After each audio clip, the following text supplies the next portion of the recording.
Assalamualaikum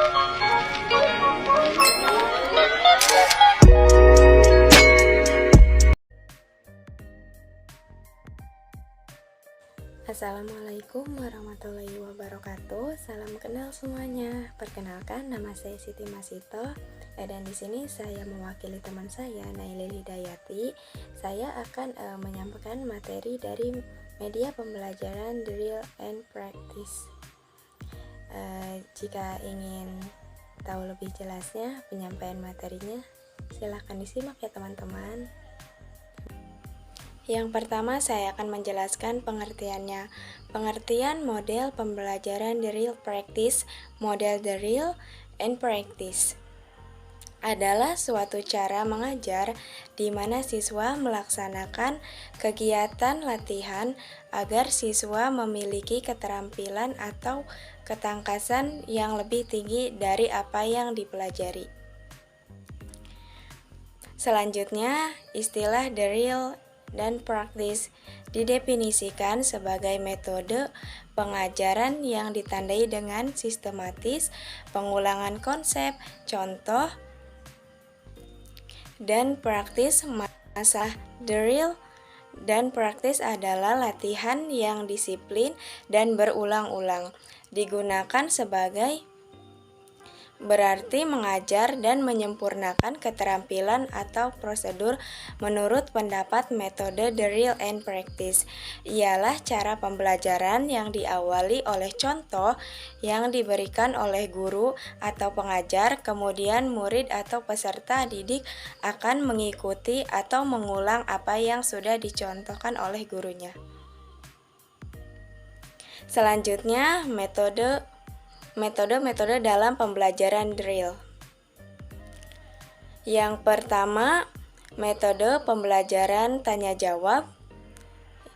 Guru bisa mengajukan sebuah pertanyaan untuk mengasah kemampuan siswanya. Yang kedua, metode pembelajaran demonstrasi. Yang ketiga, metode pembelajaran diskusi. Yang keempat, metode pembelajaran karya wisata, di mana metode ini seorang guru mengajak para siswanya turun langsung atau melihat objek untuk diamati. Selanjutnya, langkah-langkah metode Drill and Practice.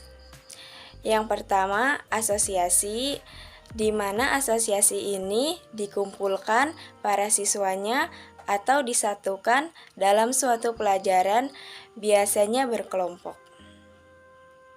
Yang kedua, menyampaikan tujuan yang hendak dicapai. Yang ketiga, motivasi peserta didik, melakukan latihan pengulangan secara bertahap. Guru harus memotivasi peserta didiknya agar menambah semangat belajar dalam keseharian peserta didiknya. Yang keempat yaitu aplikasi. Guru juga bisa menggunakan bahan ajaran menggunakan aplikasi-aplikasi yang mengedukasi. Yang kelima yaitu evaluasi dan tindak lanjut. Setelah guru memberikan pelajaran atau latihan bahan ajaran, guru bisa langsung memberikan evaluasi dan tindak lanjut terhadap apa yang sebelumnya ia ajarkan. Selanjutnya, tahap penyajian model. Tahap penyajian model pembelajaran dari praktis. Yang pertama, penyajian masalah-masalah dalam bentuk latihan soal dan tingkat tertentu dari kemampuan dan performance siswa. Yang selanjutnya, siswa mengerjakan soal-soal latihan.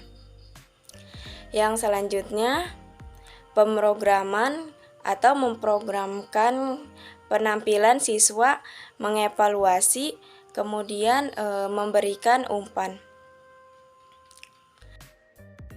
Baiklah, selanjutnya faktor-faktor yang harus diperhatikan dalam model pembelajaran Drill Practice. Yang pertama, jelaskan terlebih dahulu tujuan atau kompetensi. Seorang guru harus memaparkan sebuah pelajaran atau kompetensi yang akan dijelaskan. Yang selanjutnya, tentukan dan jelaskan kebiasaan, ucapan, kecakapan. Yang selanjutnya, Pusatkan perhatian siswa terhadap bahan yang akan atau yang sedang dilatihkan. Jadi seorang guru harus menarik perhatian peserta didiknya agar apa yang dia sampaikan bisa memaksimalkan. Yang selanjutnya, flowchart model drill and practice. Flowchart berisi simbol-simbol grafis yang menunjukkan arah jalur kegiatan dan data yang dimiliki program sebagai suatu proses eksekusi. Yang pertama, start and finish atau exit. Pengembalian keputusan atas beberapa pilihan. Yang ketiga, interaksi antar input antar output. Yang selanjutnya, proses pemrogram pembelajaran drill practice. Yang pertama, pendahuluan atau introduction meliputi judul program atau title page. Yang B, tujuan penyajian presentation of objective. Yang ketiga yaitu petunjuk atau direction. Yang kedua yaitu penyajian informasi presentation of implementation meliputi model penyajian drills. Yang kedua panjang teks penyajian. Yang ketiga grafik animasi. Dengan menggunakan grafik animasi ini dapat meningkatkan perhatian siswa agar siswa tidak bosan dalam memahami pelajaran atau memperhatikan pelajarannya. Yang ketiga, warna dan penggunaannya. Warna dan penggunaannya bisa disesuaikan dalam tema grafik animasi tersebut. Yang kelima yaitu petunjuk penggunaan. Yang keenam yaitu penutup atau closing. Menggunakan penutup yaitu menggunakan video yang sedikit menarik atau bahan-bahan yang membuat siswa tidak merasakan bosan dalam pelajaran tersebut. Yang selanjutnya, penerapan pembelajaran model drill. Penerapan model drill ini dengan metode ini adalah dengan memberikan latihan soal kepada siswa, kemudian siswa mempresentasikannya di depan kelas. Hal ini dilakukan secara berulang-ulang hingga sebagian besar bahkan seluruh siswa agar memahami materi yang telah dibahas. Yang selanjutnya, tujuan model drill memiliki kemampuan motorik seperti menghafalkan kata-kata, menulis, mempergunakan alat, mengembangkan kecakapan intelek seperti mengalihkan, membagi, menjumlahkan, atau memiliki kemampuan berhubungan dengan antara satu keadaan dengan keadaan yang lain. Yang selanjutnya, syarat metode drill. Yang pertama, masa latihan harus menarik dan menyenangkan. Nah, sudah saya katakan tadi, dengan kita menyediakan pembelajaran atau bahan ajaran yang sedikit menarik, itu akan membuat siswa tidak akan merasakan bosan. Yang kedua, latihan diberikan secara sistematis. Yang ketiga, latihan harus diberikan terpisah menurut bidang ilmunya. Yang keempat yaitu perlunya minat dari siswa. Jadi seorang guru harus bagaimana caranya menimbulkan siswa itu supaya bisa tertarik terhadap bahan ajaran tersebut. Yang kelima, adanya pengawasan dan koreksi dari guru. Jadi guru setelah memberikan latihan atau soal latihan, guru bisa langsung mengoreksinya dan menilainya dari soal-soal latihan yang telah dikerjakan oleh para muridnya. Dan di sini juga metode drill practice juga ada kelemahannya. Di mana kelemahannya? Yang pertama, siswa merasa bosan karena adanya pengawasan ketat dari guru tersebut. Yang kedua, mogok belajar. Ini dikarenakan kebosanan tadi. Jadi siswa bisa merasakan bosan pada metode pembelajaran dari dikarenakan mungkin metode pembelajaran ini lebih menekankan kepada latihan atau praktek. Yang ketiga, benci pelajaran dan benci guru. Jadi dimaksud dari benci pelajaran dan benci guru ini sudah saya katakan tadi bahwasannya seorang siswa tidak langsung atau tidak bisa secara langsung beradaptasi dalam metode pembelajaran atau dari seorang guru tersebut bisa langsung merasa nyaman seorang siswa itu dan diberikan pelajaran seorang guru atau guru yang baru dikenalnya. Yang keempat, lemah inisiatif dan kreativitas siswa sangat lemah. Mungkin beberapa siswa memiliki kemampuan yang ibaratnya kurang tidak sama, sehingga mereka ada yang lebih kreatif, ada yang kurang ibaratnya memperhatikan atau kurang kreativitasnya. Jadi di sini siswa tidak merasakan bahwa dirinya tuh lemah dan tidak ada kreativitas.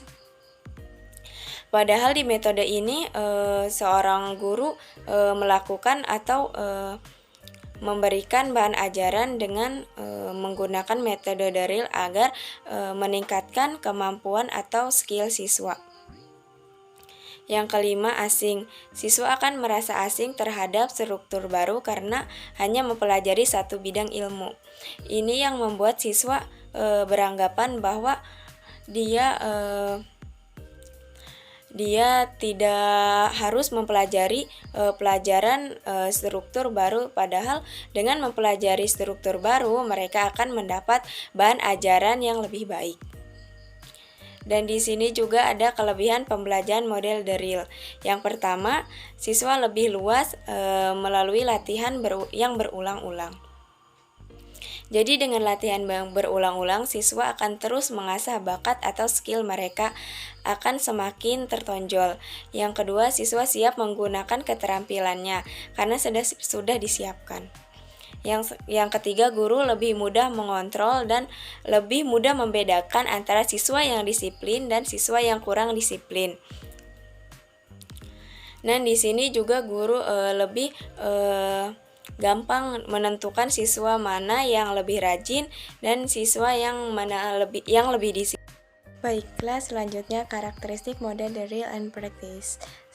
Secara umum, metode atau latihan drill biasanya digunakan agar siswa memperoleh kecakapan motorik seperti mengulas, menghafal, membuat alat-alat, menggunakan alat dan mesin, permainan, dan atletik. Yang selanjutnya, model-model pembelajaran yang dimaksud antara lain discovery learning, yang kedua pembelajaran berbasis proyek, yang ketiga pembelajaran kontekstual atau melakukan, yang keempat yaitu bermain peran atau simulasi. Yang selanjutnya pembelajaran kooperatif dan pembelajaran kolaboratif. Selanjutnya, metode latihan atau drill dapat diterapkan untuk materi yang menekankan aspek keterampilan mental karena dengan latihan sesuai keterampilan yang dikuasai, beberapa hal yang harus diperhatikan dalam penggunaan teknik metode latihan. Selanjutnya, cara memaksimalkan metode drill. Yang pertama, metode ini hendaknya digunakan untuk melatih hal-hal yang bersifat motorik.